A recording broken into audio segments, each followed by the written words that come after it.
السلام علیکم، میرے چینل کو سبسکرائب اور لائک کیجیے۔ روح یارم قسط نمبر 32۔ اوے اس بار سیریس والا ٹوٹا ہے، شارف دکھی عاشق کی طرح بولا۔ اتنی سختی سے میرا دل پہلے کسی نے نہیں توڑا۔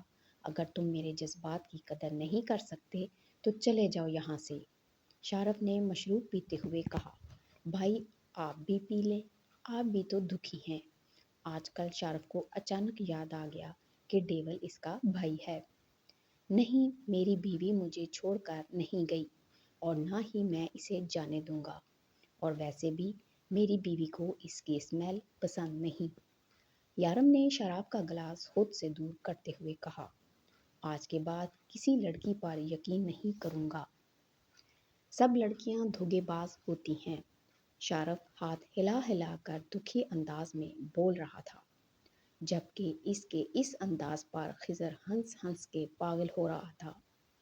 ایک بات تو کلیئر ہے، اگر اب وہ تیرے سامنے بھی آ جائے تو اس کی شکل تک نہیں دیکھے گا، ہے نا؟ خضر نے پھر سے کہا۔ میرے باپ چاہے کچھ بھی ہو جائے، میں اس کی شکل نہیں دیکھوں گا۔ یہی سننا چاہتا تھا نا تو؟ وہ میرے سامنے آئے گی، میں اسے نظر پھیر لوں گا۔ یہی سننا چاہتا تھا۔ اب پڑ گئی دل میں ٹھنڈ، وہ غصے سے چلاتے ہوئے بولا، جبکہ ہاتھ دونوں خضر کے گریبان پر تھے۔ ہاں پڑ گئی ٹھنڈ، اب تجھے بھی ٹھنڈ پڑھاتا ہوں۔ کہیں نہیں جا رہی تیری معصومہ، وہ یہیں رہے گی، ہمارے ساتھ ہماری ٹیم کے لیے کام کرے گی۔ شارف، وہ صدیق کی بیٹی ہے، اور صدیق ہمارے لیے کیا تھا یہ تو بھی جانتا ہے، اور ہم صدیق کی بیٹی کو در بدر ٹھوکریں کھانے کے لیے نہیں چھوڑ سکتے۔ وہ شارف کا گال تھپ تھپا کر مسکرا کر بولا۔ مطلب معصومہ نہیں جائے گی؟ اس نے دونوں کے چہروں کو دیکھتے ہوئے کہا۔ ہاں وہ تو نہیں جائے گی، لیکن تم تو اب کبھی اس کی شکل نہیں دیکھو گے، اسے دیکھتے ہی اپنا منہ پھیر لو گے، خضر نے پھر سے شرارتی انداز میں کہا، جس پر شارف نے بے بسی سے ایک نظر یارم کی طرف دیکھا، جو اس کے اس طرح سے دیکھنے پر کہکا لگا کر ہنسا تھا۔ یار میں نشے میں ہوں، نشے میں تو انسان کچھ بھی بکواس کر دیتا ہے، سیریس ہونے کی ضرورت نہیں ہے، شارف معصوم سی شکل بنا کر بولا۔ یارم گھر آیا تو کل کی طرح آج بھی وہ باہر بیٹھی اس کا انتظار کر رہی تھی۔ وہ بھی اس کے قریب صوفے پر جا کر بیٹھ گیا۔ میرا انتظار کر رہی تھی؟ بہت محبت سے پوچھا۔ ہاں، وہ اس سے فاصلہ قائم کرنے کی کوشش کرتے ہوئے بولی۔ کوشش بیکار ہے، مت کیا کرو، تم مجھ سے دور نہیں جا سکتی۔ اس نے آنکھوں میں سختی لیے اس کے اس حرکت کو روکنا چاہا۔ روح خاموش ہو کر بیٹھ گئی۔ بہت مس کیا آج تمہیں۔ اس کے گال پر اپنا ہاتھ رکھا، اس کا چہرہ قریب کرتے ہوئے بولا۔ یارم کھانا لگ گیا ہوگا، اس نے دور ہونے کی ناکام کوشش کی۔ ابھی میرا کھانا کھانے کا موڈ نہیں ہے۔ یارم نے اپنے لب اس کے گال پر رکھے۔ روح اپنے آپ کو سنبھالتی تیزی سے اٹھ کر کھڑی ہو گئی۔ یہ کیا حرکت ہے روح؟ تمہیں پتہ ہے یہ مجھے پسند نہیں، آنکھوں میں سختی لیے غصے سے بولا تھا۔ یہاں پر میری شفا کبھی بھی آ سکتی ہیں، اس لیے روح نے بہانہ بنانے کی ناکام سی کوشش کی، لیکن یارم کو اچھا لگا تھا۔ ہم صحیح کہہ رہی ہو، چلو روم میں چلتے ہیں۔ یارم اس کا ہاتھ تھامے بنا اسے بولنے کا موقع دیے روم میں لے آیا اور دروازہ لاک کر کے اپنا جیکٹ اتار کے دور پھینکا۔ اب یہاں تو کوئی مسئلہ نہیں ہے، وہ اس کا ہاتھ کھینچ کر اسے خود سے قریب کرتے ہوئے بولا۔ یارم آپ کہہ رہے تھے نا ہم کہیں باہر چلتے ہیں ڈنر کے لیے. Long drive shopping. وہ بامشکل اپنی بات مکمل کر پائی جب کہ یارم اسے اپنے قریب کیے اس کے بال تک کھول چکا تھا. آج میرا کہیں جانے کا موڈ نہیں ہے. آج سارا وقت میں تمہارے ساتھ گزاروں گا. ویسے بھی آج بھی کافی دیر ہو چکی ہے. کل کی طرح کل تمہارا موڈ نہیں تھا، آج میرا موڈ نہیں ہے. اس کے سراہی دار گردن پر اپنے لب رکھتے ہوئے بولا. پلیز چلتے ہیں نا، مجھے اپنے لیے کچھ سامان لینا ہے. روح نے اس کی پناہوں سے نکلنے کی ناکام کوشش کی. روح کیوں تڑپا رہی ہو مجھے؟ کتنے دنوں سے میں دور ہوں تم سے. تھوڑا سا تو احساس کرو. وہ اسے ایک بار پھر سے کھینچ کر اپنی باہوں میں بھرتے ہوئے بولا. یارم پلیز. روح کی بات پہ ادھوری ہی رہ گئی کیونکہ یارم اس کے لبوں پر اپنے ہونٹ رکھ چکا تھا. پھر اگلے ہی لمحے یارم نے اسے چھوڑ دیا. میں باہر تمہارا انتظار کر رہا ہوں، جلدی آؤ. اپنی خواہش میں آج رات ہوئے کر لوں گا. بس اتنا کہہ کر چلا گیا. جب کہ روح کو بیچ کا کوئی راستہ نہیں مل رہا تھا. یہ کوئی پہلی بار نہیں ہوا تھا کہ وہ اس کے قریب آیا، لیکن اس سے پہلے جب بھی اس کے قریب آیا تھا تو اس کا یارم تھا. کوئی قاتل نہیں، کوئی درندہ نہیں. اور آج وہ یارم کے قریب نہیں جانا چاہتی تھی. جب بھی یارم اس کے قریب کھڑا ہوتا اسے ایسا لگتا جیسے ابھی وہ اسے بھی مار دے گا. بالکل ویسے ہی جیسے اس کی آنکھوں کے سامنے اس آدمی کو مار ڈالا اور نہ جانے اور کتنے ہی لوگوں کی جان لے چکا تھا. وہ ایک ایسے شخص کے ساتھ کبھی ایک عام زندگی نہیں گزار سکتی تھی. وہ اس کے قریب نہیں آنا چاہتی تھی. جلدی سے الماری کی طرف آئی جہاں یارم کے کپڑوں کے نیچے اس نے فون چھپا کر رکھا تھا. اس نے جلدی سے وہ فون اس بیگ میں رکھا جو یارم نے اسے لے کر دیا تھا اور باہر آئی جہاں یارم اس کا انتظار کر رہا تھا. وہ اسے لے کر سب سے پہلے شاپنگ مال میں آیا تھا. تمہیں جو چاہیے جلدی لو، پھر ڈنر پر چلیں گے. وہ اسے اپنے ساتھ لیے شاپنگ مال کے اندر آیا. اسے کچھ نہیں چاہیے تھا، بس بے مقصد ہی چیزیں دیکھنے لگی. وہ اس کی ہر حرکت کو نوٹ کر رہا تھا. اسے یہ سوچ کر برا لگ رہا تھا کہ وہ اس سے دور جانے کے بہانے ڈھونڈ رہی ہے، لیکن وہ اس کی کنڈیشن بھی سمجھ سکتا تھا. ایک عام زندگی گزارنا اتنی جلدی اس کے بس میں نہ تھا. جلدی کرو روح، تم بیکار میں ٹائم ویسٹ کر رہی ہو. اگر تمہیں کچھ سمجھ نہیں آ رہا تو میں تمہاری ہیلپ کر دیتا ہوں. وہ اس کے سامنے رکھے کئی ڈریس اٹھانے لگا. یارم یہ سب مجھے نہیں چاہیے، میں اپنی پسند سے دیکھ رہی ہوں نا. روح نے سمجھانے کی کوشش کی. نہیں روح، تم اپنی پسند سے دیکھ نہیں رہی ہو، تم صرف میرا وقت برباد کرنا چاہتی ہو، اور تمہیں پتہ ہے کہ میں ایسا نہیں ہونے دوں گا. لیکن یارم یہ مجھے پسند نہیں ہے. روح نے اس کے ہاتھ سے ڈریس لینا چاہے.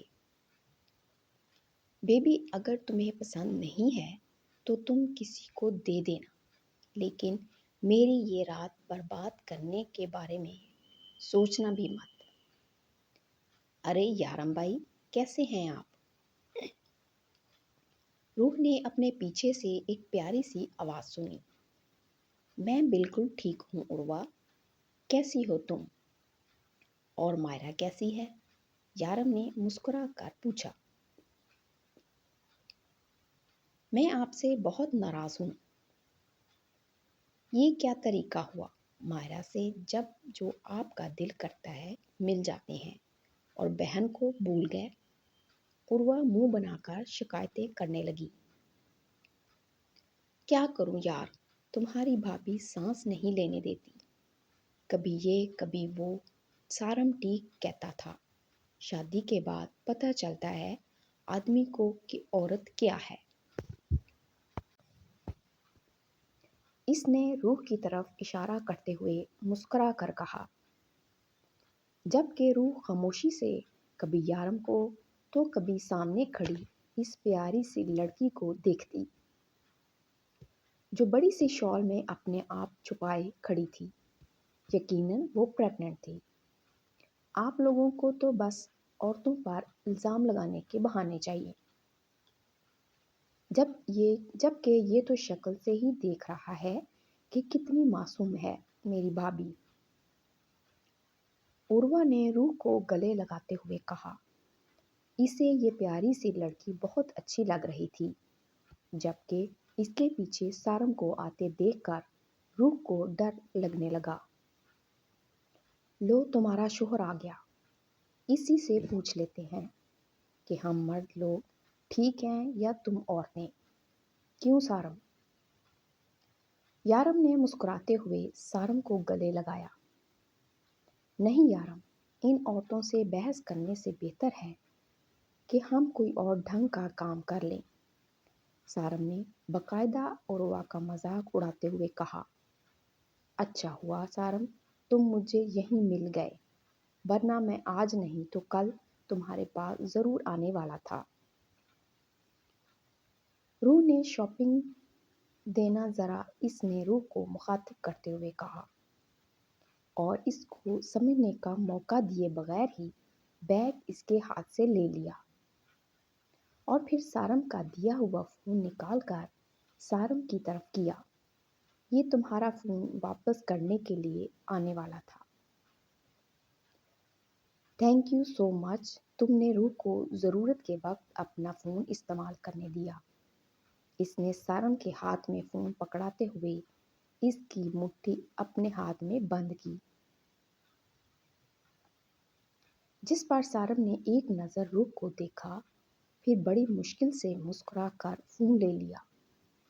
ٹھیک ہے، اب ہم چلتے ہیں، انشاءاللہ بہت جلد ملاقات ہوگی، یارم نے کہا۔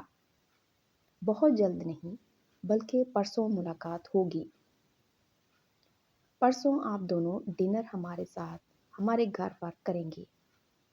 مجھے سارم نے بتایا تھا آپ کی شادی کے بارے میں، لیکن پھر انہوں نے یہ بتایا کہ آپ دونوں ہنی مون پر جا چکے ہیں۔ لیکن اب تو بہانہ پرسوں شام 7 بجے آپ دونوں میرے گھر پہ ہونے چاہیے۔ بس بات ختم، عروہ نے آرڈر دیا، جس پر وہ مسکرا دیا۔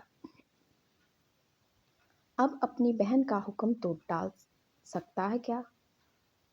وہ مسکرایا اور جھک کر مائزہ کے گال پر پیار کرتے ہوئے روح کا ہاتھ تھام کر جانے لگا، جبکہ روح کے ہاتھ پیر بری طرح کانپ رہے تھے۔ وہ سب کچھ جانتا تھا، اب وہ اس کے ساتھ کیا کرے گا؟ کہیں اسے بھی اس آدمی کی طرح اس سے اگر وہ کچھ بھی نہیں سوچ پائی۔ مارکیٹ سے لے کر گاڑی تک کا سفر روح کے لیے دنیا کا سب سے مشکل ترین سفر تھا۔ روح بار بار نظریں اٹھا کر یارم کو دیکھ رہی تھی، جو بالکل آرام و سکون سے گاڑی ڈرائیو کر رہا تھا۔ راستے میں ان کے دوران کوئی بات نہ ہوئی۔ روح اس سے نظریں چرانے کی ناکام کوشش کر رہی تھی، جبکہ دل سوکھے پتے کی طرح کانپ گیا تھا۔ وہ اس کے ساتھ کیا کرے گا؟ اس نے ایک بار پھر ڈرائیونگ سیٹ پہ بیٹھے ہوئے یارم کو دیکھا۔ اس کے چہرے پر بالکل بھی کوئی غصہ نہ تھا، جبکہ بار بار روح کو اپنی طرف اس طرح سے متوجہ دیکھ کر مسکراتا۔ کیا ہوا بیبی، تمہاری طبیعت تو ٹھیک ہے نا؟ اس نے فکر مندی سے پوچھا۔ یارم اس پہ کیا ظاہر کرنے کی کوشش کر رہا تھا؟ وہ نہ تو ڈانٹ رہا تھا، نہ اس پر غصہ ہو رہا تھا۔ گاڑی اسی ہوٹل کے سامنے رکی جہاں وہ اکثر کھانا کھاتے تھے۔ چلو بیبی، بہت بھوک لگی ہے۔ وہ اس کی سائیڈ کا دروازہ کھولے کھڑا اسے باہر آنے کو بولا۔ روح بھی بنا چوں چراں کیے اس کے ساتھ آئی۔ یارم نے کھانا آرڈر کیا۔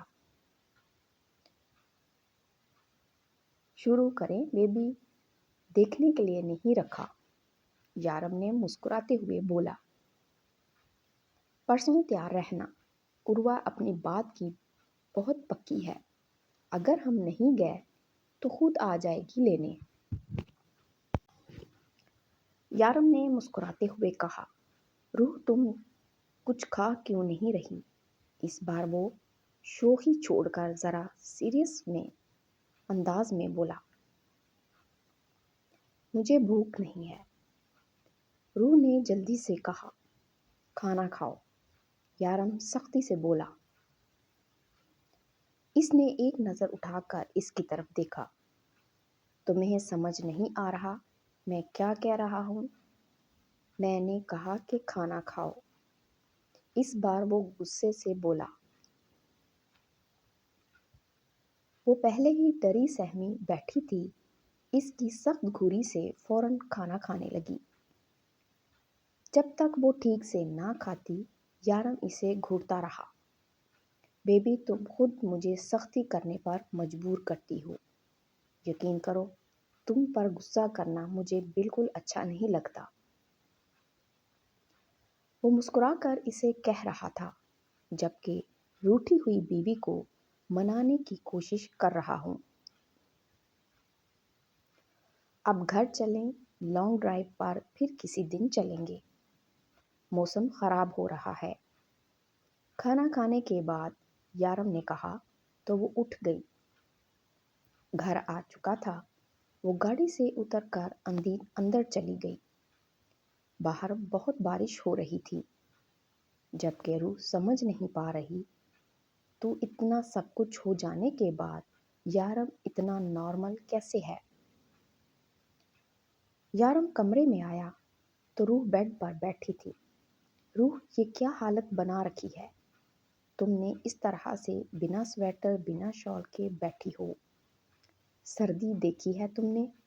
باہر کتنی ہو رہی ہے؟ تم انتہائی درجے کی لاپرواہ لڑکی ہو، اپنا نہیں تو میرا ہی خیال کر لو۔ تمہیں کچھ ہو گیا تو میرا کیا ہوگا؟ وہ اسے ڈانٹتے ہوئے آگے بڑھا اور اسے بیڈ پر بیٹھنے کا کہتے ہوئے کمبل اس پر ڈالنے لگا۔ سردی زیادہ ہونے لگی ہے، اپنا خیال رکھو۔ تمہیں کچھ ہو گیا تو پہلے ہی بہت بیمار ہو، وہ مسکرا کر کہتا ہے، اس کی گود میں سر رکھ گیا اور اس کے ہاتھ اٹھا کر اپنے سینے پر رکھے۔ بہت خاص ہو تم، بہت خاص۔ آنکھیں بند کیے اس کا ہاتھ اپنے لبوں تک لے گیا۔ یارم، وہ سارم، روح نے اپنی صفائی کچھ کہنا چاہا، جبکہ یارم سیدھا ہو کر بیٹھ گیا۔ سارم نے میں نے پوچھا کچھ؟ نہیں نا، تو کیوں مجھے یاد دلا رہی ہو کہ تم نے مجھے دھوکہ دیا ہے؟ میں نے کب کہا کہ مجھے صفائی چاہیے؟ تمہیں لگتا ہے تم مجھ سے دور جا سکتی ہو؟ میں تمہاری اس غداری کو تمہاری نادانی سمجھ کر بھولنے کی کوشش کر رہا ہوں، اور تم مجھے بار بار یاد دلا رہی ہو۔ اندازہ بھی نہیں ہے روح، میرے ساتھ غداری کرنے والوں کا میں کیا حشر کرتا ہوں۔ میں تمہیں اس غلطی کی کوئی سزا نہیں دینا چاہتا، میں تمہیں خود سے بدگمان نہیں کرنا چاہتا ہوں۔ پلیز بار بار ان سب باتوں کا ذکر مت کرو میرے سامنے، میں تمہیں تکلیف نہیں دینا چاہتا۔ روح، اس لیے بہتر ہوگا مجھے یاد مت دلاؤ کہ تم نے میرے